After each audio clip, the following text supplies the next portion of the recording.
Okay, hope you are able to see my screen.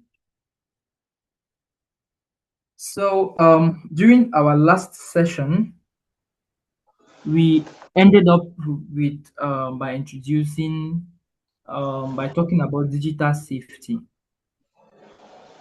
And remember, we are laying the foundation, which is very important. We wouldn't want to assume, we wouldn't want to start, um, talking about AI and the other concepts without first of all laying a solid foundation on smartphone literacy, computer, basics, internet basics, digital safety, and what we have on our program. So, uh, reason why we are laying these solid foundations. Now, we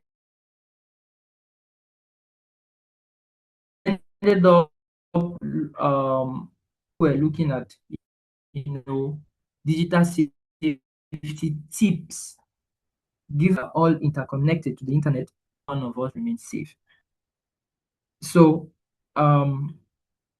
firstly, we must understand that our passwords and OTP simply stands for one time password.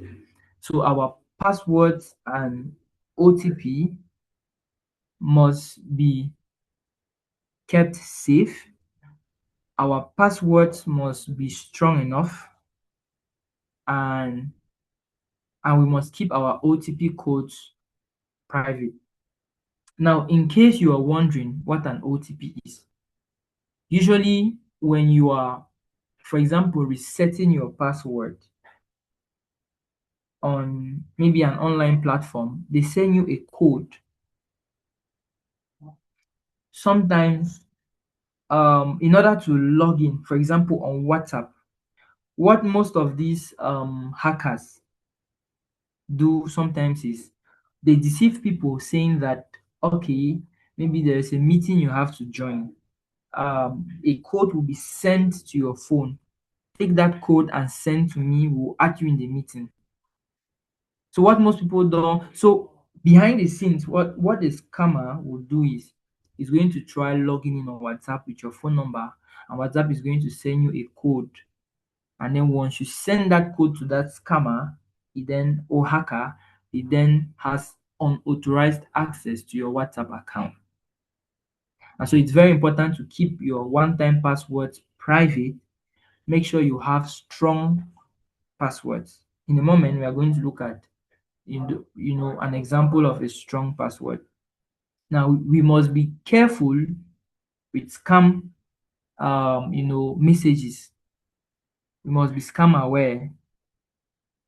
For example, there are some things that are somehow too good to be true. For instance, today is first May, Labor Day, and I see some messages circulating on social media, like on in WhatsApp groups, and they are saying that um in this first May celebration, MTN is rewarding people this, and then there's a link below to claim your reward. You know, these are fake messages and scams. Clicking on that link might give the person unauthorized access, or might give the person access to your accounts, or can install a spyware. And funny enough, many persons keep falling into this trap. Many persons. I really do not, you know, reason why many persons need this session we are doing. What we are doing here, many people need it. Because in as much as we assume that, oh, everybody is aware, that's not true. That's not true. I highly urge you all to invite somebody. invite family, friends, loved ones to be part of this AI and digital literacy program. People still keep falling for these things. And I've seen a lot of people sharing the message that MTN is offering this number of amount of money or number of megabytes for first me. You know, it's too good to be true. Some you see them say claim this amount of money. Like, does MTN really spread money that way? You know, so we must be careful. Fake job offers, fake visa messages. We must make sure we always verify sources. So what I personally do and what I recommend you all to do is to check official channels. So for instance, if you see a message like MTN is offering this um this amount of money or gigabytes to people for free, you can go and check MTN's Facebook page and verify, is MTN really doing this? It's true that sometimes MTN gives offers like maybe an offer for this amount for this bundle sometimes, but there's a way these people will craft a message and it's going to be too good to be true. Are we together? Are we together, guys? I see others have joined. If you are with me, please react. Drop a message in the chat. I want to feel you all tonight. Drop a message in the chat. React. Are we together? Yes, Sassy, welcome. Yes, Ruth, Chidima, are you there? Yes, I'm there. Okay. Who else am I seeing? Ruth, have you reacted? Um, okay. Yes, I'm glad you all are following. So we must actually be um cautious. Yes, we must actually be cautious. Let me reshare my screen again. So everyone must actually take precautions, right? Now, I already explained. Now, this is a good example of creating a strong password. So your password should contain letters, numbers, right, and some special characters. And this is an example, a message saying that you've won $10,000. Like, how on earth would people just give out $10,000 that way? You're getting it right. So we must be careful, keep our passwords safe, keep our OTP codes private. We must be aware of scams and fake messages. And because many persons are desperate these days, they fall for it. That is why I don't know if the others had already joined when I was saying this. Please invite family, friends, loved ones to come and attend this and learn and be informed. Now, talking about passwords, there's a question I asked in the group. Um, I think was that Mrs. Helen during our last session. She mentioned that okay, if we are asking for unique passwords across our online accounts, then that means at the end of the day we have a good number of passwords to handle. Because imagine a unique password for Facebook, Instagram, TikTok, LinkedIn, and other platforms. How do we memorize them? So I asked the question in the group and I see a couple of persons reacted. Thank you so much for your reactions. 9 persons said they use password manager app. So please, if you're among those 9 persons that said you use password manager app, please type the app you are using in the chat. Yes, type that app, the app you are using to manage your passwords. Type them in the chat. Please do so right now so that we see. 5 persons said they write it down, notebook or paper. Well, that can be just temporary, right? Because imagine at the end of the day, the paper gets missing or the book gets missing, or someone that is not supposed to see the password happens to see the password. And then two persons said they use the same password for everything. So this is basically what we said last time, that it is not recommendable to use one password for everything, simply because most of these hackers, they think they are human beings too, right? They start by simply guessing, even before using some sophisticated hacking softwares. They start by guessing. I know there are many persons out there who have their date of birth as their PIN, even even as bank PIN, which is so terrible. If you fall among that category, tonight, ensure you change it. There are many persons that when they mention password, they just put their phone number. You see, these are guesses, right? So if I am about to get unauthorized access to, especially the older generation, like 35 plus, most of them feel they are going to forget and that's why sometimes most of them are the ones falling victim.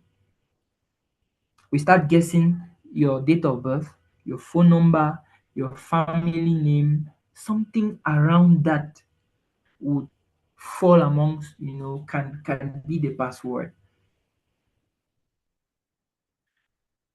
Okay, let me check the chat. If you have these things listed, let me check the chat. Yes, I can see two reactions from the chat. Okay, I can see Bitwarden. Perfect. Sassy says she uses Bitwarden. So, tell us, is it a mobile app? Do you use it on your phone or on your computer? Apart from Sassy, is there anyone else, okay, that uses a password manager app?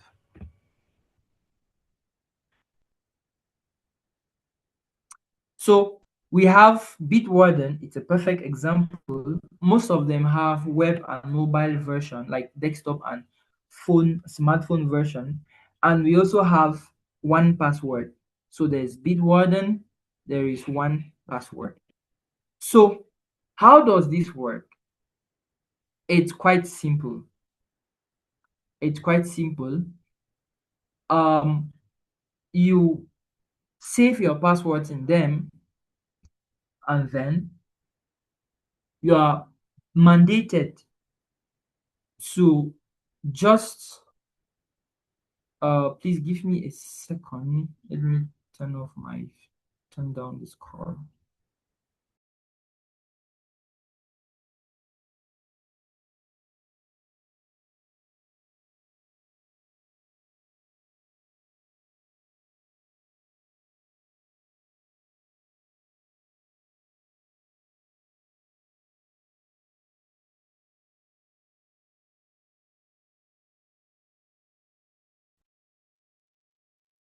Okay, so how does this work? It's quite simple.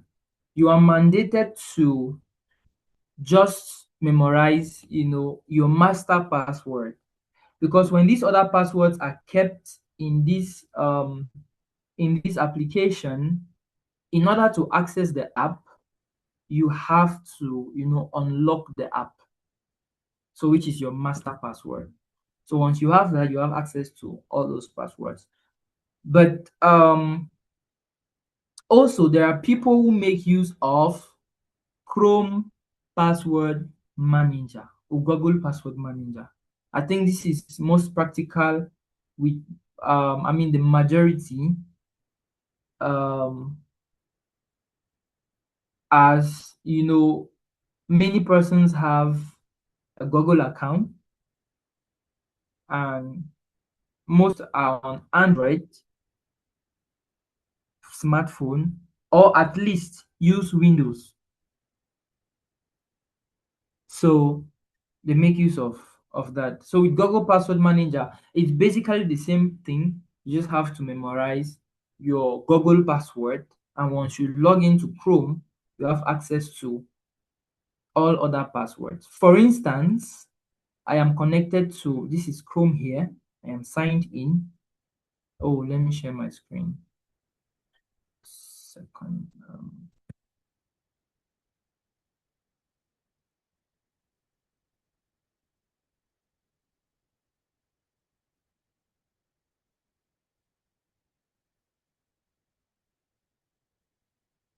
Okay, Sassy says that the app is asking you to pay for the premium version.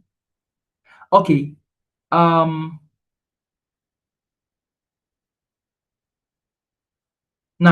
probably you might have wanted to use a premium version, or even though I really do not want to, think that you might have, stored so many passwords and it's, asking for. But then, I think the free version is still usable, very usable. Now, this is an example of my Google Password Manager, right? Like these are all my passwords. So in this case, I just need um to memorize one password, which is that of Google, and then once I'm logged in on Chrome, then I can get all other passwords. Now, that's the end of this module. Are there any questions? Any questions? Let me get your questions.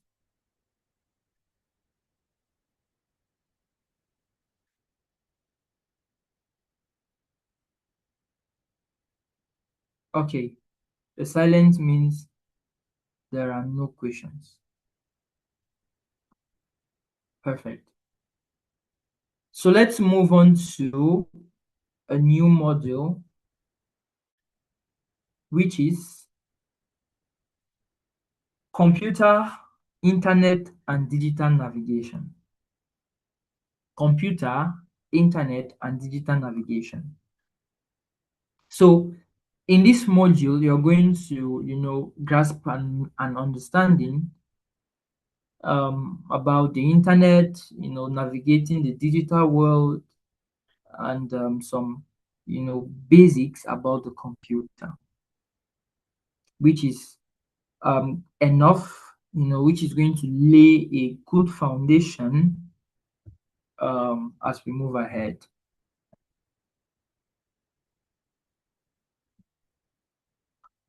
Now, everybody here have seen a computer before, and everyone here has also used a computer before, or let me say the majority. But if not, everyone have either seen a computer before or have used a computer before. And permit me remind you what we started saying during the orientation session and during the first session. We said, remember, you can learn these things and master them. Never feel, never have the feeling that you are too old, perhaps, to understand, or you are far left behind to understand. Never have the feeling that it is complicated, or never have this first thought of, not, thinking you cannot understand, right? These things are quite simple, and that is why we are here to break them down for you. So a computer is simply this powerful digital device that people use for typing documents, browsing the internet, sending emails, attending meetings, applying for jobs. People use a computer to do a lot, a lot. And so you don't need to be nervous, you know. Um, you may think using a computer is kind of complicated than using a phone, maybe because it's much bigger, but then it's very easy to use a computer. I want to find out how many of you are connected to this call right now with a computer. Let me know in the chat. How many of you are connected right now using a computer? And how many of you have a computer? Okay, let me begin with how many of you right now are connected on your computer? You can leave a thumbs up, or react.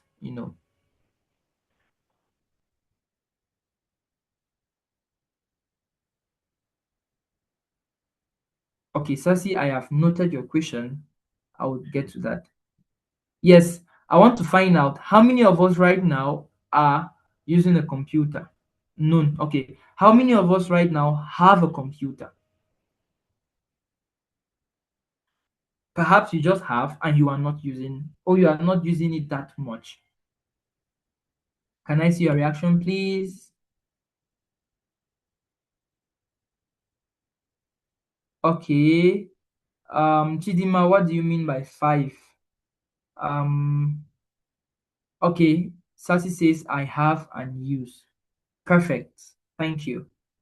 Chidima, what do you mean by 5? Are you saying have you used the computer? Like, are you connected right now? Okay, Sassy, are you connected right now with the computer? Chidima, are you connected right now with the computer or you have one? Okay, Sassy says not. Okay. What about the other? I can see Deborah with us. Deborah, welcome. Um,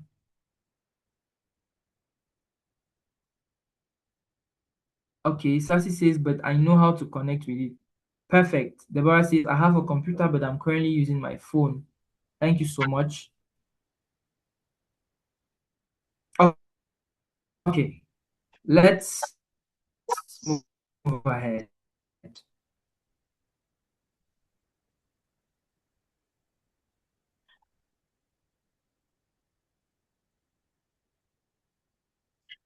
Now, generally,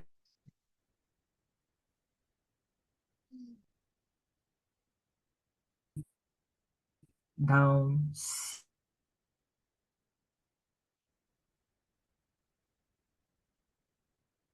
sim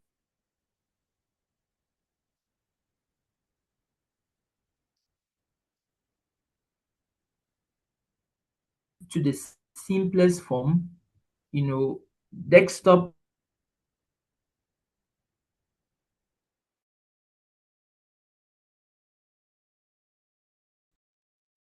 and laptops, right?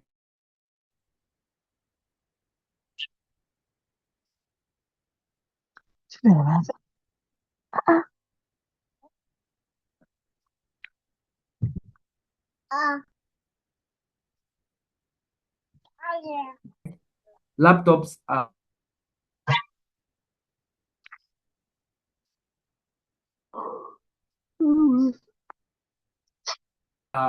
the ones in, right? While the desktop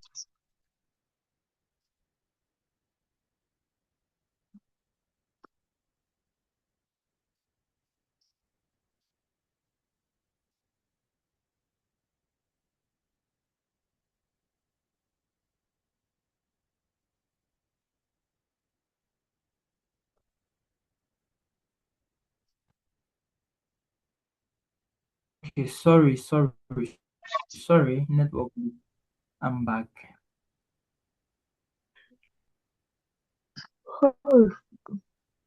So keyboard layouts. So when you look at your computer keyboard,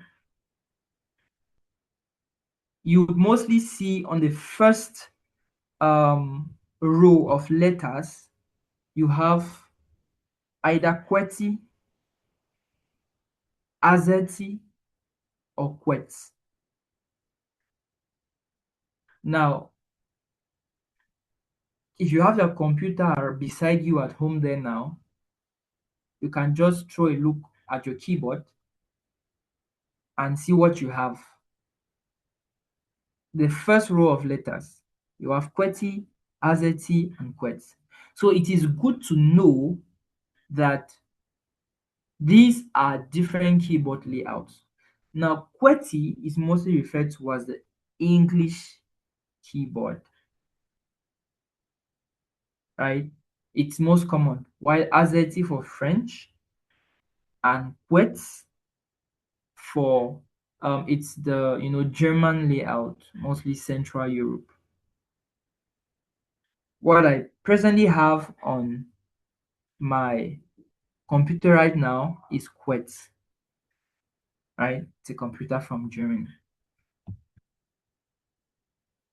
Now, on the keyboard, we have keys that easily helps us to navigate the computer,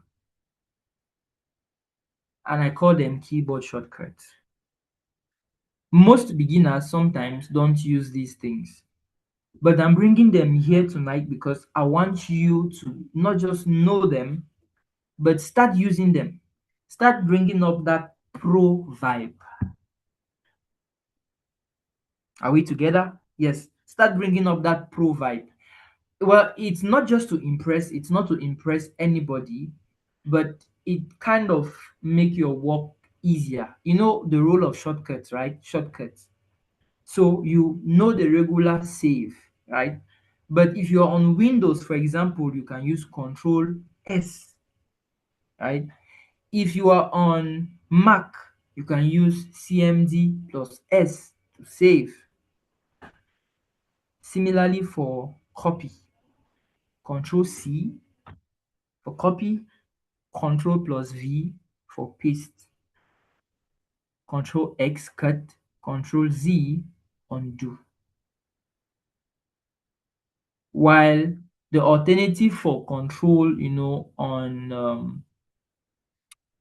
on MacBook is CMD plus C copy.